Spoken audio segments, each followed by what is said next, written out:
মাদ্রাসার ক্লাসে তবদুল তবলা বাজানোর মতো বই ম্যান্ডেটরি করে দেওয়া হয়েছে। এটি দুঃখজনক মানুষ স্পিকার। আল্লাহ নবী সাল্লাল্লাহু আলাইহি ওয়াসাল্লাম বলেছেন যে আউয়ালু মা তাগান্নাসা ইবলিস, এই বাদ্যযন্ত্র হচ্ছে ইবলিস থেকে প্রতিষ্ঠিত। আর একটু সময় দেন মানুষ স্পিকার, আমি হুজুরদের পক্ষ থেকে একজনই মাত্র বলুন। 2 মিনিট আমাকে আর 5 মিনিট সময় দেন প্লিজ, আমার কিছু কথা রয়েছে। আচ্ছা বলুন। Thank you. আমরা এই বিষয়টা এবং পাবনা মানসিক হাসপাতাল মানবিক কারণে, এবং আমাদের দেশে মাননীয় স্বরাষ্ট্রমন্ত্রী এখানে নেই, জেলের ভিতরে যারা কয়েদি রয়েছে, বন্দী রয়েছে, তাদের প্রতি মানবিক দৃষ্টিভঙ্গি নিয়ে তাদের সুবিধা অসুবিধাগুলো দেখা একান্ত উচিত বলে আমি মনে করি। আমাদের শিক্ষা ব্যবস্থায় আমূল পরিবর্তন আনা উচিত।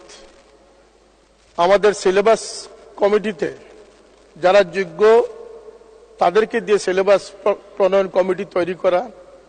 এক্ষেত্রে আপনারা আশ্চর্য হবেন যে মাদ্রাসা শিক্ষা বোর্ড একটি বৃহৎ শিক্ষা বোর্ড, যেখানে আলিম তৈরি হচ্ছে, এবং যে আলিমরা আজকে সকলেরই বাবা মা আত্মীয় স্বজনের জানাজায় ইমামতি করতেছে, দোয়া মোনাজাত করতেছে, কিন্তু সেই সিলেবাস প্রণয়নে যোগ্য আলিমদের অনুপস্থিতির কারণে মাদ্রাসার ক্লাসে তবদুল তবলা বাজানোর মতো বই ম্যান্ডেটরি করে দেওয়া হয়েছে। এটি দুঃখজনক মানুষ স্পিকার। আল্লাহ নবী সাল্লাল্লাহু আলাইহি ওয়াসাল্লাম বলেছেন যে আউয়ালু মা তাগান্নাসা ইবলিস, এই বাদ্যযন্ত্র হচ্ছে ইবলিস থেকে প্রতিষ্ঠিত। এখানে মাদ্রাসার স্বাতন্ত্র্য রক্ষা করা উচিত।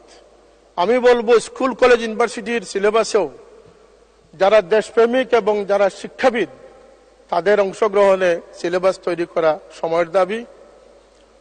আমরা এ বিষয়ে জোর দাবি জানাচ্ছি যাতে এই অপ্রয়োজনীয় বইগুলো সিলেবাস থেকে সরিয়ে মানুষ গড়া যায়, মানুষ তৈরি করা যায়, দেশের সম্পদ মানব সম্পদ তৈরি করা যায়, সে ধরনের পাঠ্যপুস্তক প্রণয়ন করার প্রতি আমি জোর দাবি জানাচ্ছি।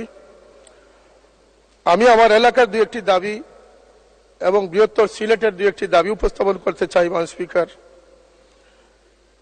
একটি হচ্ছে যে আপনারা জানেন আকস্মিক বন্যায় গত 2022 সাল এবং আজকে 2024 সাল 360 আউলিয়ার স্মৃতিধন্য এই সিলেট তলিয়ে গেছে। শহরের অধিকাংশ স্থানে এমন কোনো বাসা নেই যেখানে কোমর পানি না হয়েছে। এই বন্যায় যে হাজার হাজার কোটি টাকার ক্ষতি হচ্ছে, সিলেটবাসী যে বন্যা প্লাবিত হচ্ছে, যদিও অনেক বিশেষজ্ঞরা মনে করেন যে মিঠামইনের এই সড়কটি অপরিকল্পিত হওয়ার কারণে, ব্রিজ কম থাকার কারণে সিলেটে আকস্মিক বন্যা হচ্ছে, সেটিও তলিয়ে দেখার সময়ের দাবি আমি মনে করি মাননীয় স্পিকার।